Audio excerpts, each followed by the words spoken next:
छात्रों नमस्कार। मैं नीरज कुमार जलेसर पाठशाला में आपका हार्दिक स्वागत करता हूं। क्लास 10th के विज्ञान के इस बैच में हमने पिछली वीडियो के माध्यम से कुछ रासायनिक अभिक्रियाओं के बारे में जानकारी ली थी। यानी हमने सीखा था रासायनिक अभिक्रियाएं किस किस प्रकार की हो सकती है, जिसमें हमने आपको कई प्रकार की रासायनिक अभिक्रियाओं के बारे में बताया था। उसी से आगे आज हम उसी सांख्य क्रिया चाहिए को हम देखेंगे कि और कौन सी रासायनिक अभिक्रिया हैं जिन्हें हम यहाँ पर हमारे सीखना बहुत आवश्यक है, जो आपके सिलेबस में शामिल की गई हैं और जहां से आपका बोर्ड परीक्षा में सीधे सीधे प्रश्न पूछे जाते हैं। लेकिन जिन छात्रों ने अभी तक हमारा चैनल सब्सक्राइब नहीं किया है, पहले वो प्लीज चैनल को सब्सक्राइब करें तथा बेल आइकन को दबाएं, जिससे कि आने वाली क्लास का नोटिफिकेशन आपको बहुत ही जल्द सीधे सीधे आपको मिलता रहे, जिससे आपको पता चलता रहेगा हमारी अगली क्लास कब आने वाली है। और साथ ही साथ चैनल को आप लाइक करते रहिए और शेयर करते रहिए।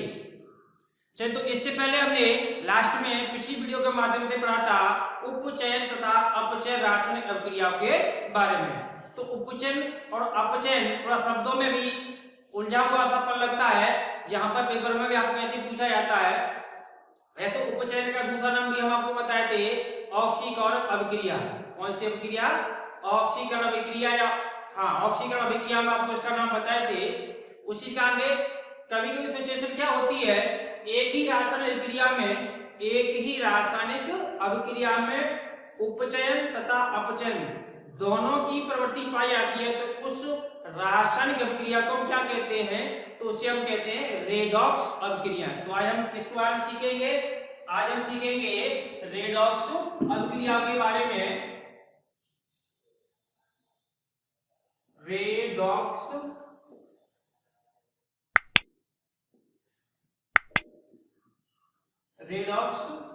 अभिक्रिया, यानी रेडॉक्स अभिक्रिया क्या होती है? जैसा भी हमने बताया था, उपचयन रासायनिक अभिक्रिया में क्या होता था, अभिकारक जिस अभिकारक में क्या होता था, उत्पाद बनने पर उसमें ऑक्सीजन की वृद्धि हो जाए या हाइड्रोजन की कमी हो जाए या इलेक्ट्रॉन की कमी हो जाए, तो उसको हम क्या कहते थे? उपचयन रासायनिक अभिक्रिया। जिन रासायनिक अभिक्रिया में इसका उल्टा जो होता था, कहते जिसका नाम हमने दिया था, क्या बताया था हमने आपको? अपचयन। क्या बताया था? हाँ बिल्कुल सही आपने सोचा, क्या बताया आपने? अपचयन। तो अपचयन में क्या होता था कि जिन रासायनिक अभिक्रियाओं में ऑक्सीजन की कमी हो जाए या हाइड्रोजन की वृद्धि हो जाए या इलेक्ट्रॉन की वृद्धि हो जाए, तो उसको हम नाम दिए थे क्या? अपचयन रासायनिक अभिक्रिया। उसी से आगे अपना दिया हमने अभी आपको नाम बताया रेडॉक्स अभिक्रिया। कौन सी अभिक्रिया है? रेडॉक्स अभिक्रिया। तो रेडॉक्स अभिक्रिया क्या होती है? तो मैंने आपको बताया था उपचयन तथा अपचयन दोनों क्रिया जब एक साथ होती हैं, तो इस प्रकार की रासायनिक अभिक्रिया हम क्या कहते हैं? रेडॉक्स अभिक्रिया कहते हैं। अर्थात हम कह सकते हैं कि वह रासायनिक अभिक्रिया जिसमें भाग लेने वाले अभिकारकों में से एक अभिकारक का या उसी अभिकारक का आपका अपचयन भी हो जाए तथा क्या हो जाए? उपचयन भी हो जाए, तो उसी रासायनिक क्रिया को हम क्या कहते हैं? रेडॉक्स अभिक्रिया कहते हैं। जैसे मैं आपको एग्जांपल बताया था, Cu कॉपर जब हमारा ऑक्सीजन के साथ किया करता है तो क्या बनाता है? CuO, copper oxide. क्या बनाता है? Copper oxide. तो ये आपकी क्या होता? यहाँ कॉपर में यहाँ पर ऑक्सीजन नहीं था, यहाँ पर था, इसमें क्या होता? तो ऑक्सीजन की वृद्धि हुई थी। क्या हुआ था? ऑक्सीजन की वृद्धि। ये तो मान लो मैं इस कॉपर ऑक्साइड की क्रिया हाइड्रोजन गैस से करा दूं तो क्या होगा? तो Cu प्लस H2O। तो आप देख पा रहे हैं यहाँ कॉपर में से ऑक्सीजन की क्या हो गई? कमी हो गई। यहाँ पर कॉपर में क्या ऑक्सीजन की वृद्धि हुई थी, यहाँ क्या होगा? ऑक्सीजन की कमी हो गई। क्या होगी? ऑक्सीजन की कमी होगी। जिसका मतलब ये वाली अभिक्रिया कहलाएगी कौन सी? उपचयन। कौन सी कहलाएगी? उपचयन। और ये वाली हमारी कौन सी थी? अपचयन। कौन सी क्रिया कहलाएगी? अपचयन। यदि ये दोनों क्रिया एक साथ हो जाए, उपचयन अपचयन, इनको क्या कहते हैं? रेडॉक्स अभिक्रिया कहते हैं। अब इसके आगे इसकी परिभाषा अब हम समझ पा रहे होंगे कि हमारी परिभाषा क्या बनेगी, यानी कि वह रासायनिक अभिक्रिया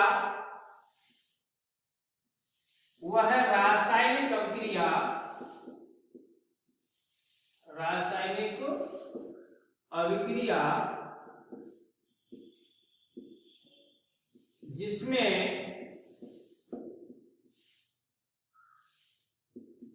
भाग लेने वाले अभिकारक इसका केवल एक अभिकारक हो सकता है, अभिकारकों का उपचयन, यानी कि इसको क्या कहते हैं, ऑक्सीकरण, ऑक्सीकरण तथा अपचयन। क्या लिखा हमने, तो वह रासायनिक अभिक्रिया जिसमें भाग लेने वाले अभिकारकों का उपचयन यानी कि ऑक्सीकरण तथा अपचयन दोनों एक साथ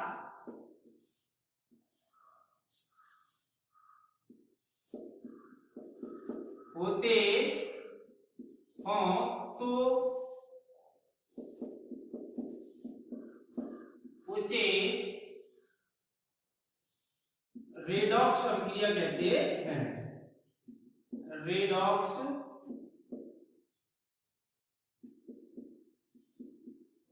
अभिक्रिया कहते हैं।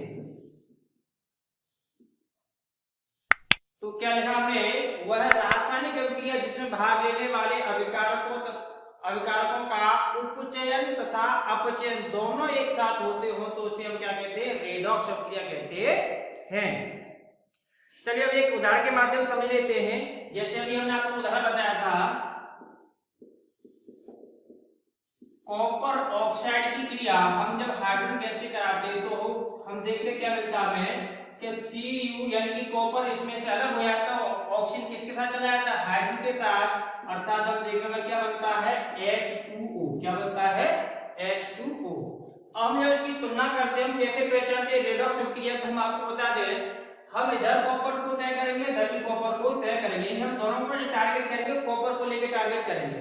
अब देखेंगे कॉपर यानी कि यहाँ कॉपर के पास ऑक्सीजन है लेकिन यहाँ पर कॉपर के पास ऑक्सीजन नहीं है, इसका मतलब क्या हो रहा, ऑक्सीजन की कमी हो रही है। क्या हो रहा है, ऑक्सीजन की कमी हो रही है। जब ऑक्सीजन की कमी होती है तो उसको हम क्या कहते हैं, उसको हम कहते हैं अपचयन। क्या कहते हैं, अपचयन।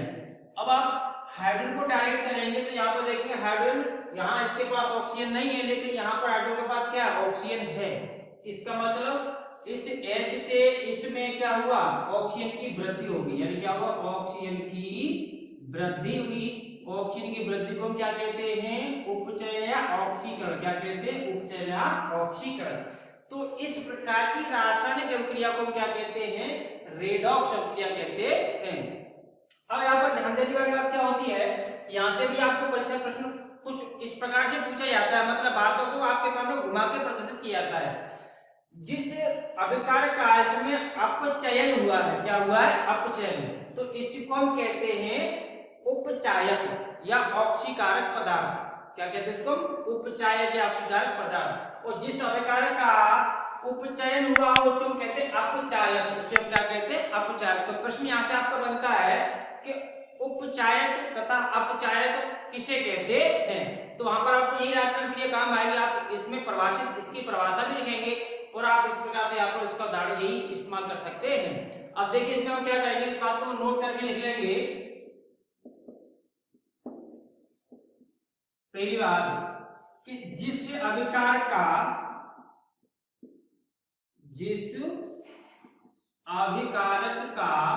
क्या हुआ है, जैसे CO का कॉपर ऑक्साइड का इसमें क्या हुआ, अभिकारक का अपचयन हुआ। तो जिस अभिकारक का क्या हुआ, अपचयन हुआ हो तो उसे, अब इसका खुद का तो क्या हुआ है, अपचयन, लेकिन क्या बनेगा, ये क्या कहलाएगा, आपका उपचायक कहलाएगा। तो उसे हम क्या कहते हैं, उपचायक, या इसका दूसरा नाम ऑक्सीकारक। ऑक्सीकारक, यहाँ पर ऑक्सीकारक लिखा हुआ है, ऑक्सीकारक कहते हैं। तथा अब यहाँ पर ध्यान समझिए, कॉपर ऑक्साइड में हमने देखा, कॉपर में से वो ऑक्सीजन की क्या हो गई, कमी हो गई, तो कॉपर ऑक्साइड का क्या हो गया, अपचयन हो गया। अपचयन इसका मतलब ये वाला ये अभिकारक है आपका कॉपर ऑक्साइड, ये क्या कहलाएगा आपका, इसका खुद का तो अपचयन हुआ लेकिन कहलाएगा क्या आपका, ये उपचायक कहलाएगा। अब जिसका जस्ट अपोजिट हम इधर लेंगे हाइड्रोजन, हाइड्रोजन में क्या हुआ, ऑक्सीजन की वृद्धि हुई, इसका मतलब ये इसका खुद का क्या हो गया, ये आपको खुद का क्या करके ले आते उपचयन, लेकिन ये कहलाएगा क्या हाइड्रोजन आपका, ये कहलाएगा अपचायक। क्या कहलाएगा? अपचायक, जस्ट अपोजिट होता है। यानी कि इसका जब कॉपर ऑक्साइड का अपचयन हुआ तो इसके अपचयन में मेन भूमिका किसने निभाई थी? हाइड्रोजन ने। तो हाइड्रोजन का क्या कहलाएगा? इसका अपचायक कहलाएगा। क्या कहलाएगा? अपचायक। तो जिस अभिक्रिया का अपचयन हुआ हो, जिस अभिकार का अपचयन हुआ हो उसे तब क्या कहेंगे? उपचायक, ऑक्सीकरण। तथा जिस अभिकार का जिस अभिकारक का क्या हुआ हो? उपचयन। उपचयन यानी कि ऑक्सीकरण हुआ हो, उपचयन हुआ हो, उसे क्या कहेंगे आप? अब खुद का तो क्या हुआ? इसका उपचयन हुआ, तो लेकिन क्या कहलाएगा? ये उपचयन क्या कहलाएगा? अपचायक। अपचायक कहलाता है। यानी जिस अभिकारक का अपचयन हुआ तो उसे तो क्या कहेंगे? यानी कि जिस अभिकारक का अपचयन हुआ है वो कहलाएगा आपका क्या? उपचायक। और जिस अभिकारक का उपचयन हुआ है वो क्या कहलाएगा? आपका अपचायक कहलाता है। अब इस उपरोक्त क्रिया में इसके दूसरे पॉइंट यहां पर लिख लेते हैं कि उपरोक्त क्रिया में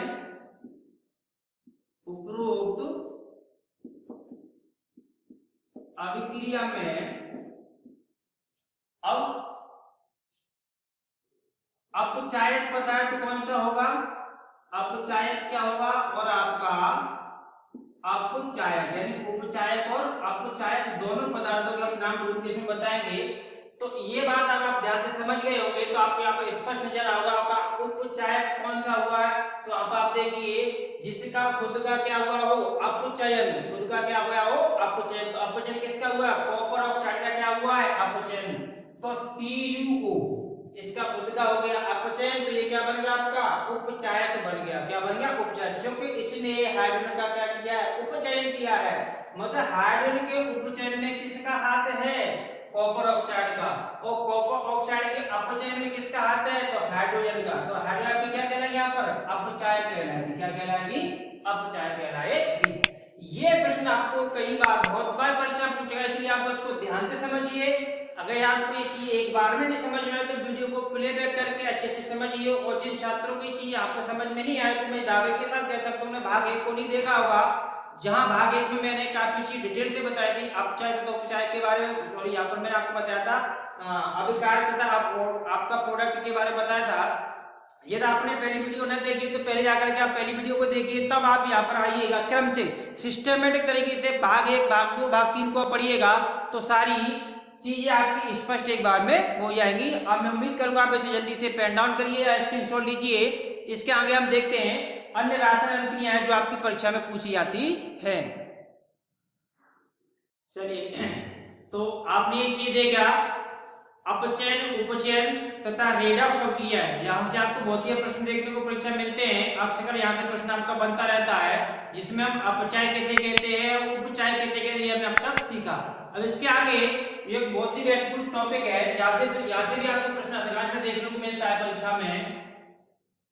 ऊष्मा के आधार पर पीछे हमने बात की थी रासायनिक क्रिया को पहचानेंगे, तुम कहते हैं पहचानेंगे, तो वहां पर मैंने आपको हेडिंग लगाई थी ऊष्मा के द्वारा हम क्या करते हैं? पहचानते हैं रासायनिक क्रिया जिसमें ऊष्मा ली भी जा सकती है, ऊष्मा से निर्मुक्त भी होती है, यानी ऊष्मा निकलती भी है।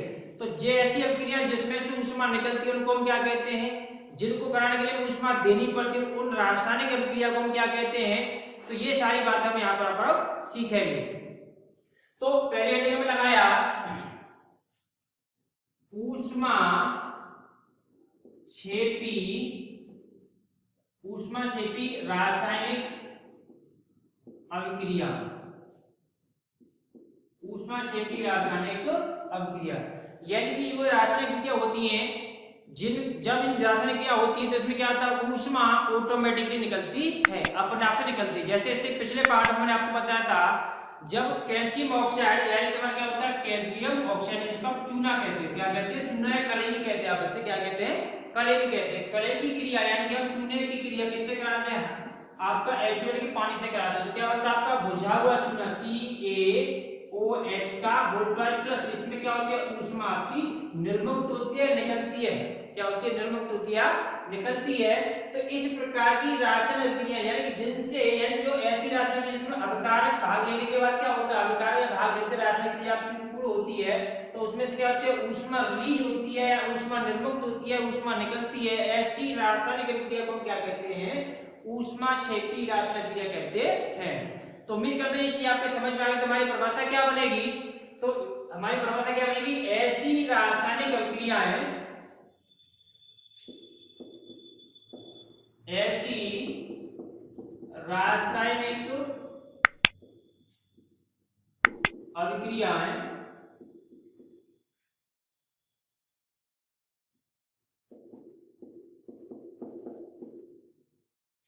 जिनमें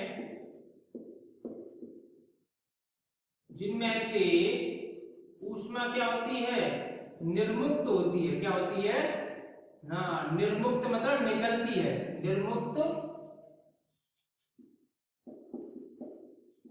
होती है, उसे आप क्या कहते हैं, उसे ऊष्मा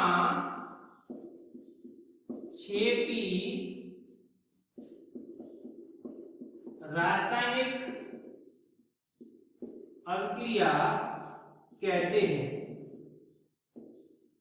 उसे हम ऊष्माक्षेपी रासायनिक अभिक्रिया कहते हैं। जैसे अभी वाला जो अपना उदाहरण था, क्या था, चूने की क्रिया हमने किसके साथ कराई थी, पानी के साथ यानी कि जल के साथ कराई। तो क्या मिला था हमें, CaOH का होल ट्वाइस प्लस ऊष्मा हमारी यहाँ पे क्या होती है, रिलीज होती है, ऊष्मा निकलती है।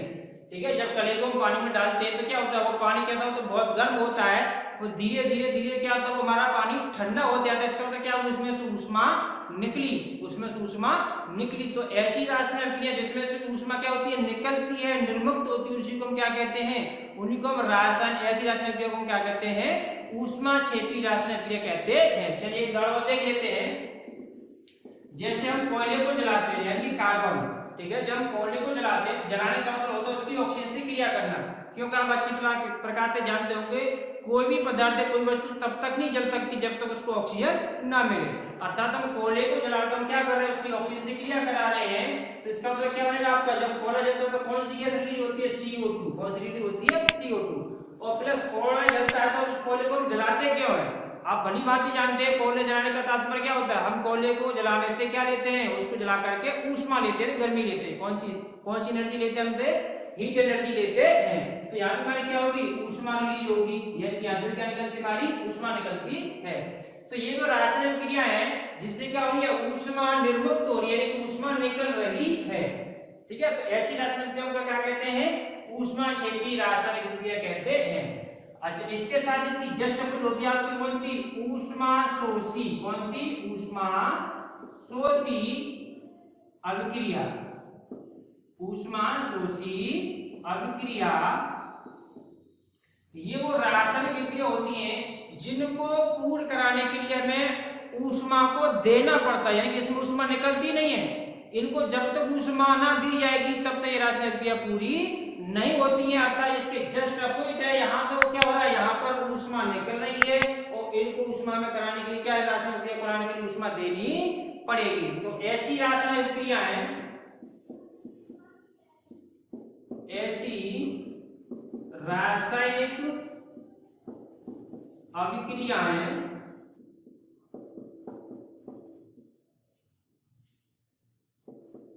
जिनको पूर्ण कराने के लिए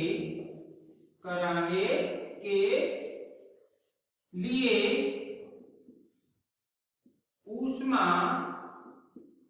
देनी पड़ती है, ऊष्मा देनी पड़ती है, या जिनको कराने के लिए ऊष्मा की आवश्यकता पड़ती है, ऊष्मा देनी पड़ती है, उन्हें क्या कहते हैं, उन्हें है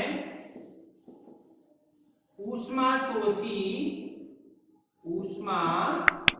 शोषी अभिक्रिया कहते हैं।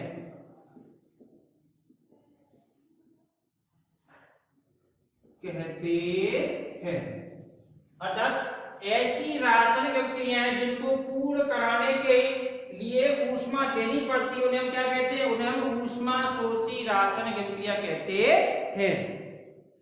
जैसे एक उदाहरण के माध्यम से इसको भी समझते हैं। नाइट्रोजन की क्रिया हम जब ऑक्सीजन से कराते हैं तो इसमें हमें क्या करना, ऊष्मा देनी पड़ती है, तब जाकर के आपका क्या बनता है, NO क्या बनता है, आपका NO बनता है, यानी कि नाइट्रिक ऑक्साइड क्या बनता है, आपका नाइट्रिक ऑक्साइड बनता है। अर्थात यहाँ पर देख रहे हैं हम नाइट्रिक ऑक्साइड को संतुलित करेंगे, यहाँ पर 2 लगा देंगे। अब इससे आगे हम सीखेंगे रासायनिक क्रिया को संतुलित किस प्रकार से करते हैं। तो जब इसमें जब ऊष्मा देनी पड़ रही है तो हम इसको कितना लिखते हैं, जैसे NH नहीं अभिकारकों के साथ, या हम इसके हेल्प को ले सकते हैं प्लस के मार्क्स लगा करके। तो प्लस तो हम इसमें लगाते हैं जिसमें ऊष्मा रिलीज होती है, और माइनस हम उसमें लगाते हैं जिसमें ऊष्मा हमें देनी पड़ती है। अर्थात ऊष्मा क्षेपी रासायनिक क्रिया में हम इसको यहाँ पर लिख सकते थे कि प्लस ऊष्मा, क्या लिख सकते थे, प्लस ऊष्मा के प्लस ऊष्मा आप यहाँ पर लिख दीजिए, चाहे यहाँ पर लिख दीजिए, एक ही बात होगी। इसी प्रकार से आप यहाँ पर माइनस ऊष्मा लिख दीजिए या यहाँ पर लिख दीजिए, बात उसी तो क्या आती होगी, एक ही मानी आती है। तो कुछ रासायनिक क्रिया जब आपको देखने को मिलेगी तो आपको आप इस तरह से देखने को मिल सकता है। फिलहाल इसको एक साथ 2 जगह नहीं लिख सकते, इसलिए इसको एक जगह से हटा रहा हूँ। तो नाइट्रोजन की क्रिया में ऑक्सीजन से कराते हैं, इसको कराने में क्या ऊष्मा देनी पड़ती है, क्या करना पड़ता है, ऊष्मा उल्टी हमें देनी पड़ती है। जब तक इसको हम गर्म नहीं करेंगे, ऊष्मा नहीं देंगे, इसका मतलब ये रासायनिक क्रिया पूरी नहीं होगी। अर्थात इस प्रकार की रासायनिक अभिक्रिया को हम क्या कहते हैं, इसी प्रकार की रासायनिक क्रिया को हम कहते हैं ऊष्मा शोषी रासायनिक अभिक्रिया। अब यहाँ से आपका सीधे प्रश्न परीक्षा बनता है कि ऊष्मा शोषी तथा ऊष्मा क्षेपी रासायनिक क्रिया किसे कहते हैं, या दोनों में अंतर पूछा जा सकता है। ठीक है, तो यहाँ से आपके 2-3 प्रश्न बन के तैयार होते हैं, आप इसे अब नोट करिएगा। इसके आगे हम अब देखते हैं संक्षारक तथा विकृत गंधता क्या होता है, जो आपसे प्रश्न 1 नंबर में पूछ लिया जाता है। चलिए, इसके आगे हमने आपको बताया था, अब हम 1-1 नंबर के 2 महत्वपूर्ण चीजों के बारे में जानकारी लेंगे, जिसमें से प्रश्नों अधिकांश हमने देखा परीक्षा में लगातार आता रहता है। पहली टॉपिक हमारा है संक्षारण। क्या है, संक्षारण। संक्षारण क्या होता है, पहले हम इसको समझ लेते तो इसकी एक परिभाषा भी नोट करेंगे। संक्षारण एक्चुअल में जैसे कि आपने देखा है, जैसे हमारे घरों पर हम जब लोहे का गेट या जंगले वगैरह जो भी हम इस्तेमाल करते हैं, लगवाते हैं, तो धीरे धीरे कुछ समय बाद वो क्या होता है, वो गलने लगते हैं। क्या होता है, वो गलने लगते हैं। यदि उस पर हम क्या नहीं करें, यदि हम पॉलिश या उस पर हम क्या पेंट ना लगाएं तो यही प्रक्रिया हमारी वास्तव में क्या कहलाती है, यही इसको हम क्या कहते हैं, इसको हम कहते हैं संक्षारण। तो संक्षारण जो होता है अधिकांश किसको लेकर के होता है, धातुओं को लेकर के। तो हम कह सकते हैं कि वह रासायनिक क्रिया जिसमें धातुएं क्या करती हैं, अब इनका संचरण किसके द्वारा होता है, तो वही करती हैं, क्या करती हैं, ये वायुमंडल में उपस्थित ऑक्सीजन या वायुमंडल में उपस्थित क्या नमी या किसी अन्य रासायनिक पदार्थों से बहुत धीमी रासायनिक अभिक्रिया के द्वारा वो लोहे के पदार्थ या अन्य किसी धातु के पदार्थ क्या धीरे धीरे गल जाते हैं। इसी गलने की प्रोसेस को हम क्या कहते हैं, संक्षारण कहते हैं। आज हम कह सकते हैं वह रासायनिक अभिक्रिया, वह रासायनिक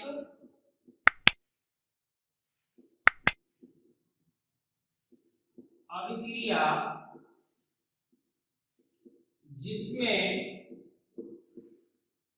धातु, ध्यान दीजिएगा, जिसमें क्या लिखा है, धातु।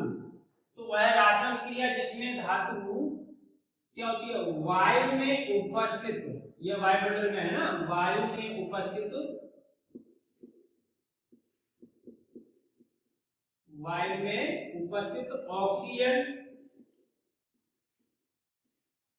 वायु में उपस्थित ऑक्सीजन या फिर किससे क्रिया कर सकती हो मैं धातु, या फिर वायु में उपस्थित नमी अथवा तो वायु में उपस्थित ऑक्सीजन या नमी अथवा किसी रसायन पदार्थ या रासायनिक पदार्थ की धीमी, यानी एक दिन का काम नहीं होता, क्या होता है, ये धीरे कई महीने कई सालों में संक्षारण की क्रिया हो पाती है। तो धीमी क्रिया के द्वारा, धीमी क्रिया के द्वारा। तो हमने लिखा क्या, वह रासायनिक अभिक्रिया जिसमें धातु क्या करती है, वायु में उपस्थित ऑक्सीजन से क्रिया या वायु में उपस्थित नमी से क्रिया अथवा किसी रासायनिक पदार्थ क्या करती, धीमी क्रिया के द्वारा क्या होती है, गल जाती है या संक्षारित हो जाती है, के द्वारा संक्षारित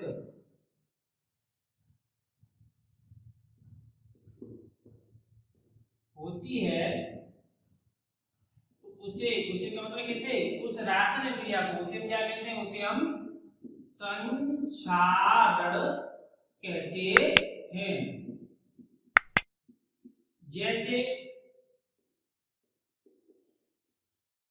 जैसे कि लोहे में जंग लगना, क्या है हमारा एक संक्षारक उदाहरण है, जंग लगना। या जैसे पीतल के बर्तन आपने देखो कुछ समय तक रखे रहते हैं तो कैसे पड़ जाते, तो काले पड़ जाते हैं। हमारी चांदी होती है और वायु में खुली रहती है, क्या पड़ जाती, चांदी काली पड़ जाती है, यानी चांदी का काला पड़ना, चांदी का काला पड़ना आदि, ये सभी क्या है, संक्षारण के उदाहरण है।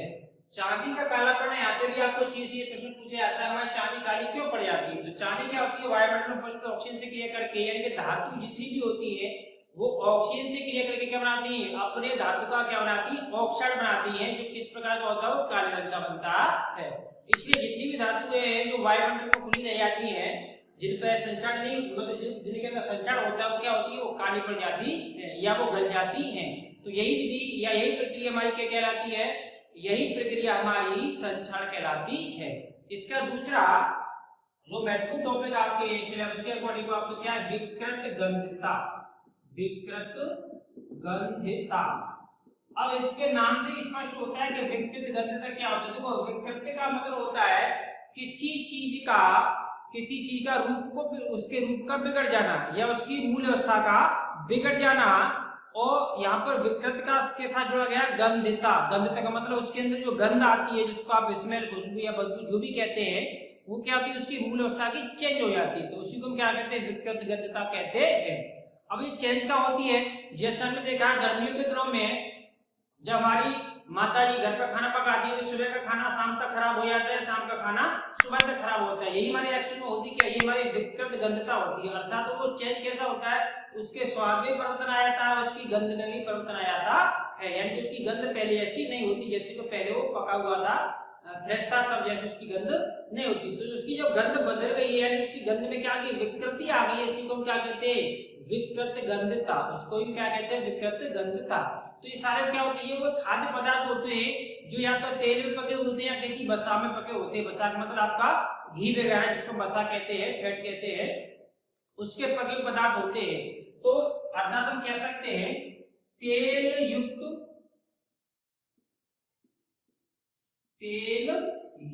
अथवा वसा युक्त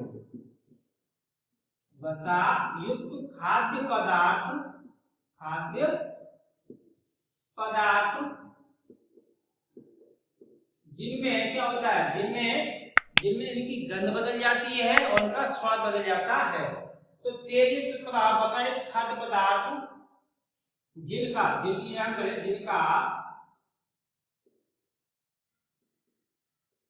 जिनका स्वाद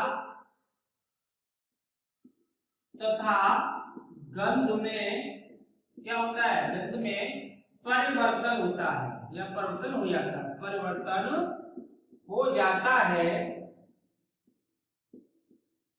उसे हम क्या कहते हैं, उसे विकृत गंधता कहते हैं। उसे हम कहते हैं विकृत गंधता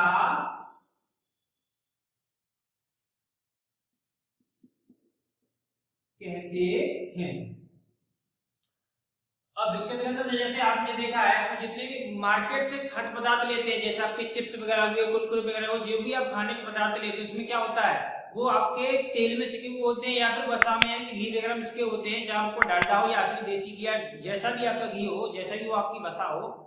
लेकिन हम देखते हैं यदि उसकी गैस को निकाल दिया है पैकेट की, तो क्या होता है, उनका स्वाद और गंध दोनों में क्या होता है, परिवर्तन हो जाता है। तो विकृत गंधता से बचाने के लिए आपसे प्रश्न पूछा जाता है कि विकृत गंधता से बचाने के लिए क्या कर सकते हैं। तो विकृत गंधता से बचाने के लिए हम पैकेटों में एक गैस डालते हैं जिसका नाम या तो आप नाइट्रो लिख सकते हैं या फिर आप क्या लिख सकते हैं हीलियम वगैरह, जो अक्रिय गैस होती है जो किसी से क्रिया नहीं करती। वैसे अधिकांशतः नाइट्रो गैस का प्रयोग किया जाता है क्योंकि वो अक्रिय गैस की तुलना में क्या होती है, अच्छी सुलभ भी होती है और वो हमें सस्ती भी पड़ती है। तो जब तक उस पैकेट के अंदर आपका क्या है नाइट्रोजन गैस भरी हुई है तब तो आपका खाद्य पदार्थ क्या होगा, ऑक्सीजन से क्रिया नहीं करेगा और ऑक्सीजन से क्रिया नहीं करेगा तो उसका क्या नहीं होगा, उपचय नहीं होगा और उसकी ना तो गंध बदलेगी ना उसका स्वाद बदलेगा। अर्थात विकृत गंधता को रोकने के लिए हम क्या करते हैं, ऑक्सीजन से उसको दूर रखते हैं और नाइट्रोजन उसमें डाल देते हैं जिससे कि ऑक्सीजन से क्रिया ना हो पाए और हमारे खाद्य पदार्थ जो तो बने रहते हैं। यदि आपको कोई इस प्रकार का बंद पैकेट जिसमें हवा ना वगैरह मिलता है तो आप उसको देखेंगे फाड़ने के बाद उसका स्वाद और गंध दोनों बदल जाएगी, यानी कि वो खाद्य पदार्थ आपका खराब हो चुका है, वो हमारे खाने लायक नहीं रहा है। चलिए तो आप इन दोनों पॉइंटों को नोट करिए। इसके बाद हम आपको एक बहुत ही महत्वपूर्ण जो लॉन्ग में प्रश्न आता है, रासायनिक अभिक्रिया को हम किस प्रकार से संतुलित करते हैं, ये चीज को मांगे सीखेंगे तो जो आपका बहुत ही महत्वपूर्ण प्रश्न होगा। चलिए तो हम देखते हैं रासायनिक समीकरण को संतुलित करना। ये लॉन्ग में आपका प्रश्न आता है तो हम किस प्रकार से रासायनिक समीकरण को संतुलित करते हैं।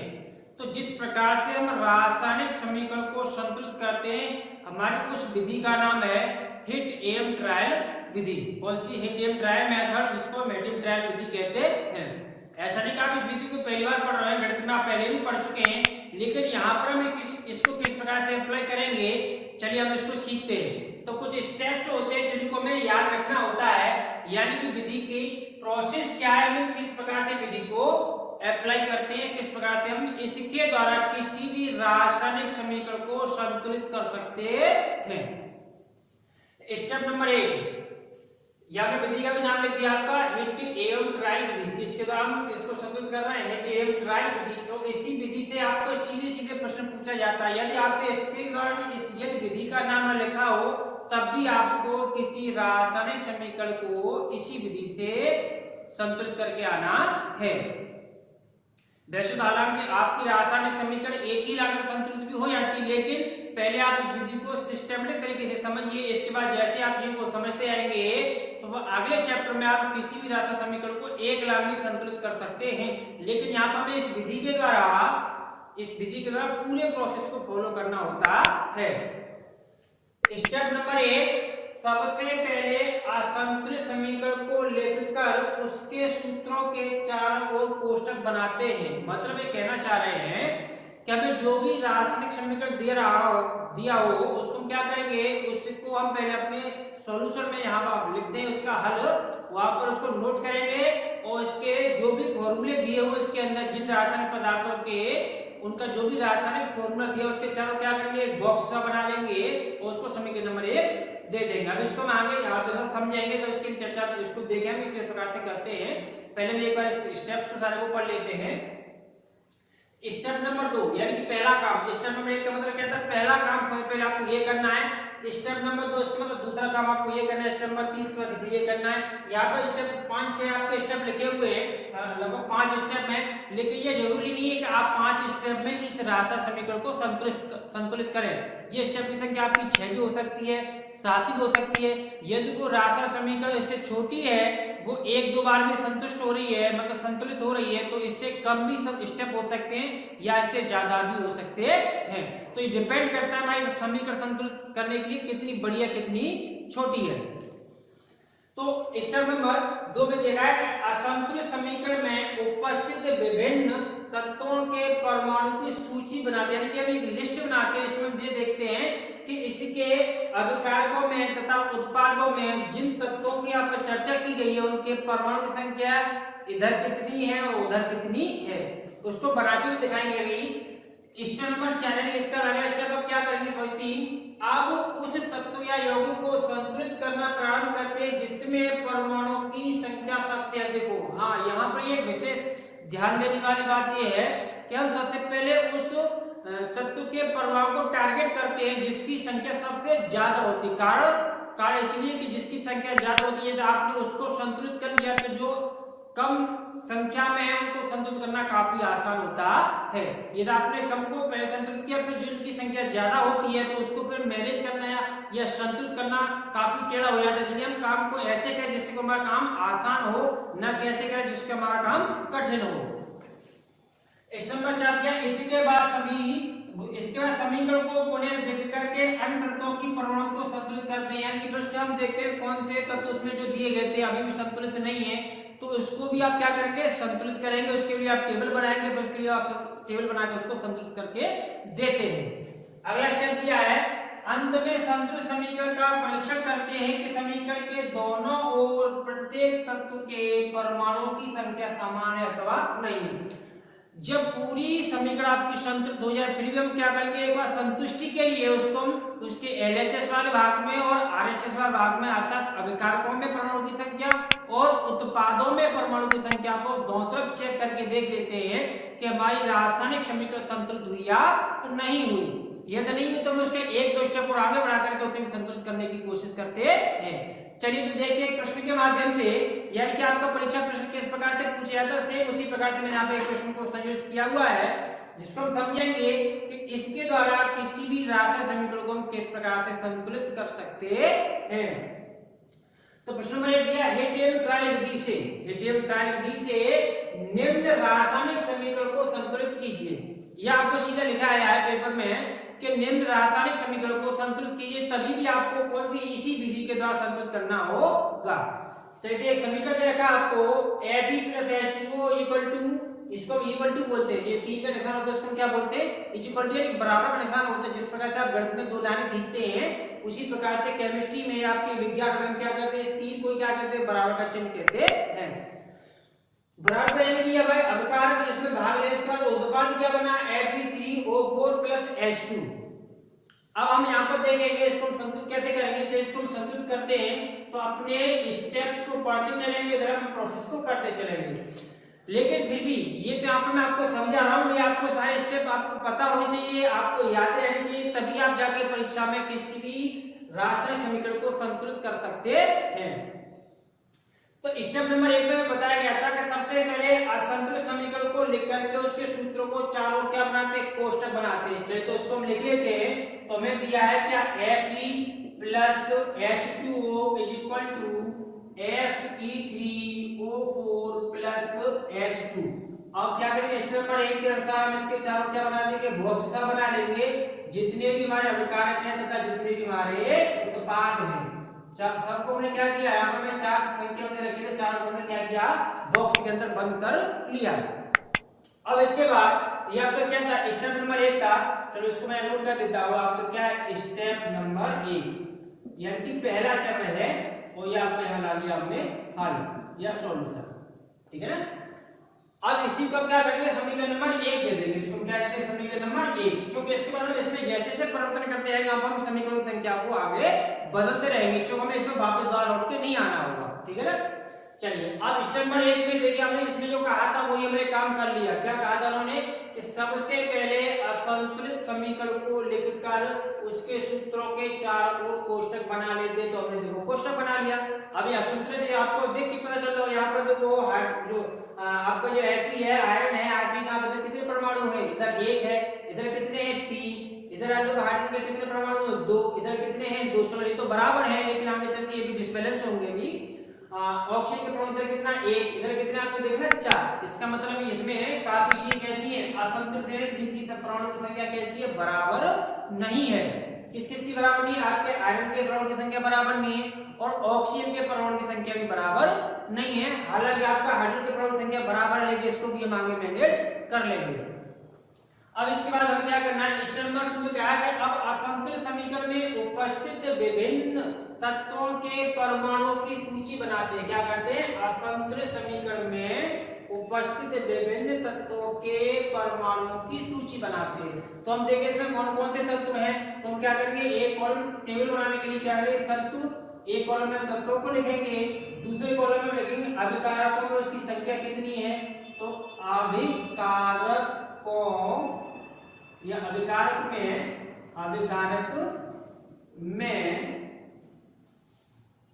परमाणुओं की संख्या, परमाणुओं की संख्या। और तीसरे कॉलम इसका बनाएंगे हम, इधर उत्पाद होते तो इसके लिए क्या लिख देंगे, उत्पाद में परमाणुओं की संख्या। इसमें उत्पाद में परमाणुओं की संख्या, यानी किस तत्व के कितने परमाणु हैं। चलिए अब इसके बाद हम तत्वों को नोट करेंगे तो कौन कौन से तत्व हमारे इसमें दिए गए हैं। तो हम सबसे पहले देख रहे हैं कि Fe यानी कि आयरन हमारा इसमें पहला तत्व दिया गया है। दूसरा क्या होगा, हाइड्रोजन है, तो दूसरा हमने हाइड्रोजन को भी लिख लिया। अगला हमारा कौन सा तत्व, ऑक्सीजन, यानी कि हमारे पास तीन ही प्रकार के तत्व यहाँ पर हैं। अब तीनों तत्वों को हम क्या करेंगे, एक एक करके में अभिकारकों में तथा उत्पादों यानी कि परमाणु की संख्या को नोट करेंगे। तो अभिकारक हमारे कौन से होते हैं, ये वाले अभिकारक होते हैं, यानी किसी रासायनिक अभिक्रिया में भाग लेने वाले पदार्थों को हम क्या कहते हैं, अभिकारक कहते हैं। पार्ट एक में हमने आपको बता दिया तो भाग एक में। और इससे बनने वाले जो नए पदार्थ उनको हम क्या कहते हैं, उत्पाद कहते हैं। उनको हम क्या कहते हैं, उत्पाद। तो हम देखेंगे Fe के परमाणु की संख्या यहाँ पर कितनी है, तो यहाँ पर देखें तो Fe अकेला ये, तो परमाणु की संख्या पर कितनी, एक। किसमें, अभिकारक में परमाणु की संख्या, किसके, तत्व Fe के, ठीक है ना। अब इसके बाद इस Fe के लिए हम इधर भी चेक करेंगे, इसमें अभिकार के बाद उत्पाद की संख्या कितनी, यहाँ पर कितनी है, 3 है। तो यहाँ पर Fe आपका 1 है, यहाँ पर Fe3 लिखा है, इसका मतलब यहाँ पे Fe कितने हमारे 3 Fe है। अच्छा इसका देखिए ना हाइड्रोजन, तो हाइड्रोजन के देखिए आप इधर कितने परमाणु हैं, तो हमारे 2 है। इधर हमारे हाइड्रोजन के परमाणु कितने, इधर भी 2 है, चलिए तो बराबर है। इसके बाद ऑक्सीजन के परमाणु इधर कितने, 1 है, कितने हैं, 1। और इधर ऑक्सीजन के परमाणु कितने, आप देखना O4 लिखा है, इसका मतलब ऑक्सीजन के 4 परमाणु हैं। कितने परमाणु हैं, 4। अब ये 4 परमाणु हम देख रहे हैं आगे, इनमें सबसे अधिक किसकी संख्या है, जो हमारा स्टेप में लिखा है कि अब उस तत्व या यौगिक को संतुलित करना प्रारंभ करते हैं जिसमें परमाणुओं की संख्या सबसे अधिक हो। जिसमें परमाणु की संख्या सबसे अधिक, तो आप देखिए इसमें परमाणु की संख्या कितनी सबसे अधिक है, देखो Fe यहाँ पर 1 है, यहाँ पर 3 है। हाइड्रोजन यहाँ पर कितने, 2, यहाँ पर भी 2। ऑक्सीजन पे कितने, 1, यहाँ पे कितने, 4। तो किसकी संख्या ज्यादा है, 4 और 1 5 है, 3 और 1 4, यानी कि हमारे ये तत्वों की संख्या, परमाणु की संख्या ज्यादा है। किसके, ऑक्सीजन की। हम लिखेंगे चूंकि ऑक्सीजन के परमाणुओं की संख्या अधिक है। क्या है, परमाणु ऑक्सीजन के परमाणु की संख्या अधिक है, ठीक है। अब अधिक है तो सबसे पहले किसको संतुलित करेंगे, ऑक्सीजन के परमाणु को संतुलित करेंगे। इसलिए हम स्टेप नंबर क्या डालेंगे, अब स्टेप नंबर, ये आपका स्टेप नंबर हो गया था 2, स्टेप नंबर 2, यानी कि टेबल जो आपने बनाया स्टेप नंबर 2 पे बनाइए। स्टेप नंबर 1 में आपने बॉक्स को लगाया था और समीकरण नंबर 1 दिया था। स्टेप 2 में आपने इसकी टेबल बनाई थी, यानी कि अभिकारकों में तत्वों की परमाणु की संख्या कितनी है और उत्पादों में तत्वों की परमाणु की संख्या कितनी है। अब स्टेप नंबर 3 में, स्टेप नंबर 3 इसके बाद अगला कदम आपका क्या होगा, अगला चरण क्या होगा, हम सबसे पहले सेलेक्ट कर लिए कि ऑक्सीजन के परमाणु की संख्या सबसे अधिक है, इसलिए क्या करेंगे, ऑक्सीजन के परमाणु को संतुलित करेंगे। तो हम यहाँ लिख भी सकते हैं, क्या लिख देंगे कि ऑक्सीजन के परमाणु संतुलित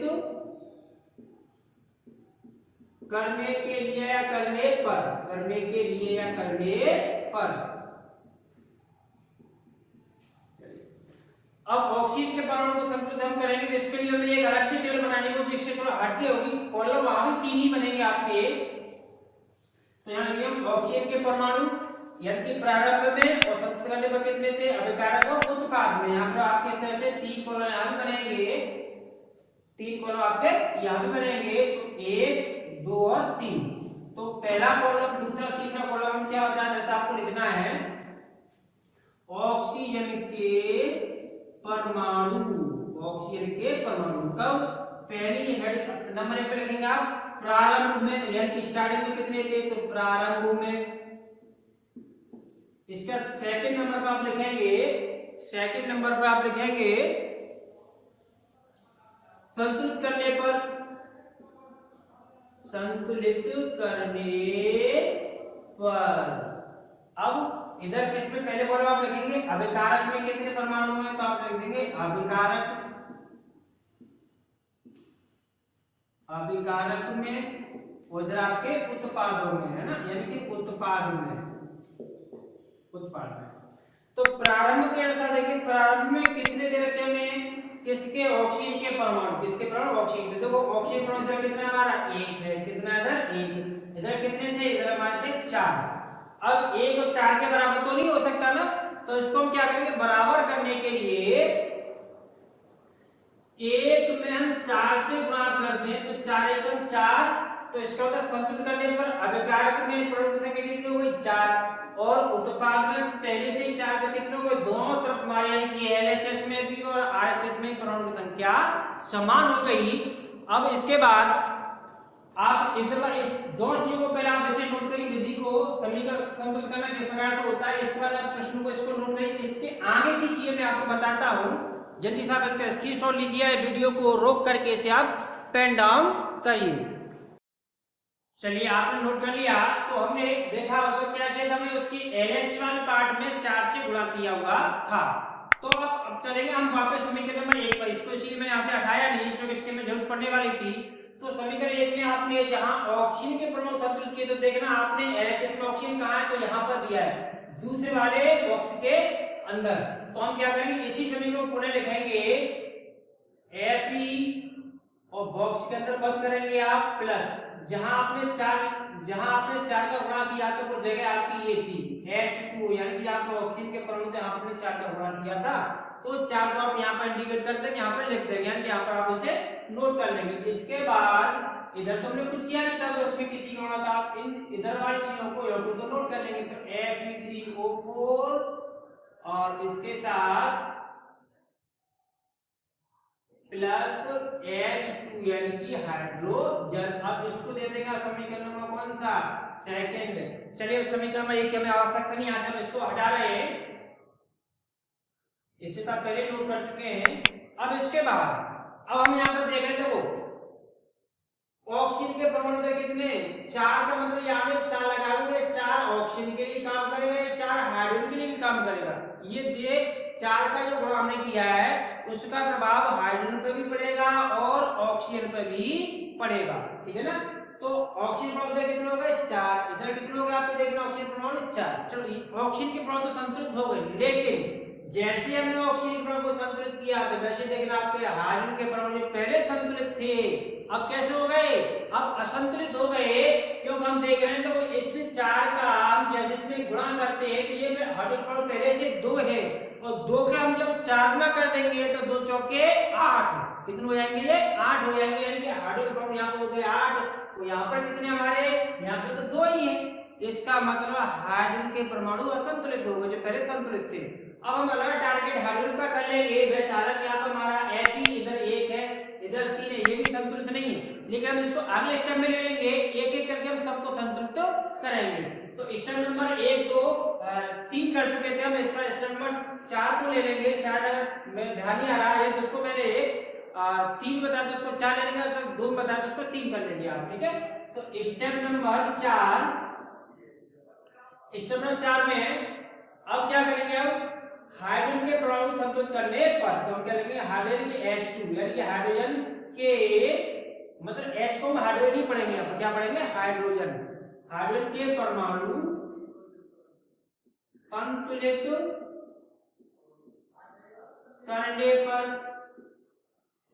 तो संतुलित करने के लिए क्या करेंगे, आप पहले की टेबल बनाएंगे, 3 कॉलम इसमें बनाने आपको इस प्रकार से। पहला क्या, पहले में लिखेंगे आप हाइड्रोजन के परमाणु, किसके परमाणु, हाइड्रोजन के परमाणु, और दूसरे कॉलम में कहां पर कितने परमाणु, तो इसके किसमें, अभिकारक में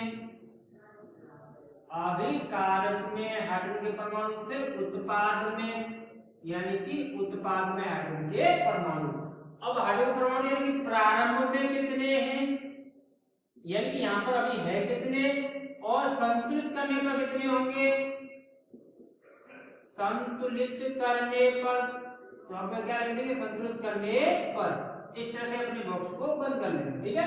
चलिए देखते, तो इसके बाद हम अब समीकरण में 1 में नहीं चलेंगे, यहाँ पर आपको ये ध्यान रखना, समीकरण में 1 में नहीं आए चुका, में 1 से कहाँ आ चुके हैं, 2 में। अब हमें जो भी काम करना है समीकरण में 2 में करना है, 2 से बदल के जब 3 में आएंगे तो फिर 1 को 2 को दोनों को नहीं देंगे, फिर समीकरण में किसको फोकस करेंगे, हम समीकरण नंबर 3 पर फोकस करेंगे, ठीक है ना। चलिए तो देखते हैं। तो हम समीकरण में 1 से फिलहाल कोई मतलब नहीं है, हम कहां से मतलब समीकरण नंबर 2 से। किससे मतलब है? 2। चूंकि हम 1 को किस में बदल दिए हैं? समीकरण नंबर 2 में बदल दिए हैं। अब यहाँ पर आपके प्रारंभ में हार्ड के प्रमाण कितने थे? वो 4 दूनी 8। यहाँ पर ये कितने हैं? ये 2 ही हैं। कितने हैं हमारे? 2 हार्ड के परमाणु किसमें? उत्पाद में। अब इसको संतुलित करने पर क्या होगा? तो 2 ही है, तो ये तो 8 बार है, तो यहाँ पर 8 बार में क्या करेगा? छोटा करेंगे तभी तो आप 2 गुना 4 यानी कितना किया आपने? जो है आपने किसमें गुणा किया? आपने इसके RHS वाले भाग में गुणा किया, अर्थात आप गुणा कहां पर कर? यहाँ पर। तो इसी को क्या करें? समीकरण नंबर 3 में बदल के लिख देंगे। तो लिख देंगे हम अतः क्या समीकरण बनेगा आपका? तो बनेगा Fe plus 4H2O equal to आपका क्या? Fe3O4 प्लस आपने 4 का गुणा यहाँ किया है, ये आपको क्या? H2। अब आप देखो अपने हाइड्रोजन को भी देख लिया, संतुलित हो चुका है। यानी कि हमने पहले ऑक्सीजन के परमाणु को संतुलित किया था, अब हाइड्रोजन के परमाणु को संतुलित किया है। चेक कर लेते हैं क्या दोनों के परमाणु वास्तव में संतुलित आ रहे हैं। तो देख लीजिए हाइड्रोजन परमाणु कितने? 4 दूनी 8 8 है, जब कितने देखो 4 दूनी 8। ऑक्सीजन के परमाणु कितने? 4। यहाँ कितने? 4। अब आपके पास क्या रहेगा? अब रहेगा Fe यानी कि आयरन लोहे के परमाणु को संतुलित करना। तो आयरन के परमाणु को संतुलित करने क्या करेंगे? स्टेप नंबर आप क्या ले लेंगे? अब 5 ले लेंगे। अब इसको समीकरण नंबर देखिए कितना? 3 2 के बाद 3, यानी कि अब हमें समीकरण में 1 से 2 से कोई मतलब नहीं रहा। किस पर आ गया? हम फाइनल करके 3 पर आ गए। अब 3 में हम देख पा रहे हैं कि आयरन के परमाणु कैसे असंतुलित हैं।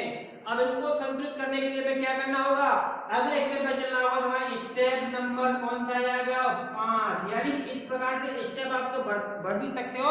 यदि संतुलित थोड़ा सा समय तो यही संतुलित हो जाती तो हम स्टेप यहाँ कम भी कर सकते थे, लेकिन यहाँ पे इसका काम नहीं चला। इसका मतलब हमें एक स्टेप और लेना पड़ेगा।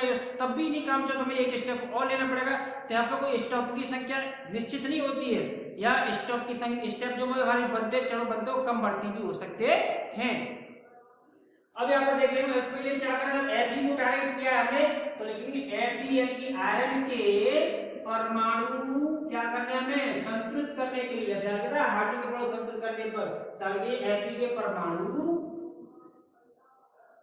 संतुलित करने पर या संतुलित करने के लिए, संतुलित करने पर या करने के लिए, ठीक है ना। चलिए तो संतुलित करने के लिए पहले बनाएंगे, है ना। 3 कॉलम बनाएंगे। पहले तो हमने लिया, अब क्या ले लेंगे हम? क्या ले लेंगे हम? Fe के परमाणु है, Fe परमाणु। अब Fe कहां पे होंगे? Fe परमाणु हमारे कहां पे होंगे? अभिकारक में, यानी कि अभिकारक को क्या कह सकते हैं? इसको हम कह सकते हैं LHS, तो इसको हम कह सकते हैं RHS, ऐसे भी लिख सकते हैं आप, ठीक है ना। तो LHS में प्रारंभ में कितने हैं? फिर संतुलित करने तो ये तो आप होंगे प्रारंभ में, और ये आपके संतुलित इसमें संतुलित करने पर। तो संतुलित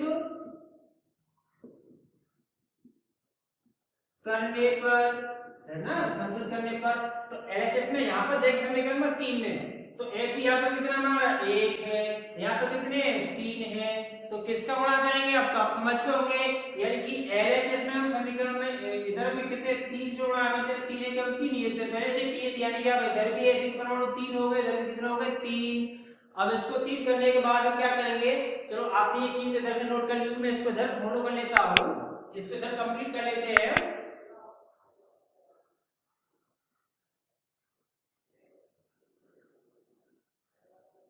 अब इसके में इधर कोई आवश्यकता नहीं है।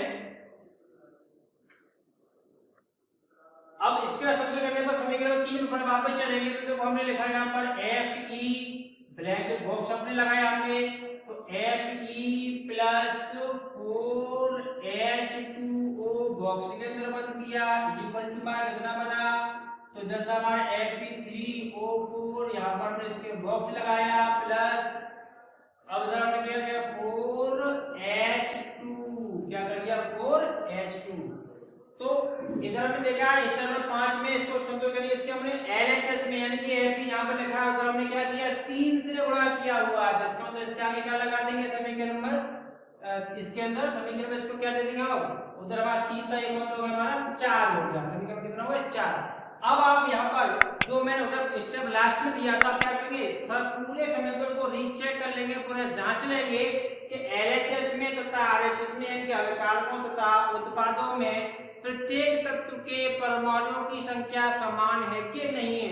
समान होगी तभी हम इसको क्या कह सकते हैं, संतुलित रासायनिक समीकरण। यानी कि यदि ऐसा नहीं हुआ तो फिर भी कह रहे हैं कि भाई असंतुलित, फिर हमको और स्टेप आगे ले जाना पड़ेगा। चलिए चेक करते हैं। तो देखो एफ इधर कितने परमाणु है 3, इधर देखो एफ के कितने परमाणु है 3। चलिए हाइड्रोजन के इधर कितने 4 दूनी 8, इधर कितने आपके 4 दूनी 8, ऑक्सीजन के कितने 4, इधर ऑक्सीजन के कितने 4। इसका मतलब हमारे एलएचएस में तथा आरएच में सभी परमाणुओं सभी तत्वों के परमाणु की संख्या समान है। अतः हम लिख देंगे, अतः इसको फाइनल कर देंगे तो 3Fe + 4H2O = हमारी क्या बनेगी रिएक्शन Fe3O4 + 4H2 और लिख देंगे तो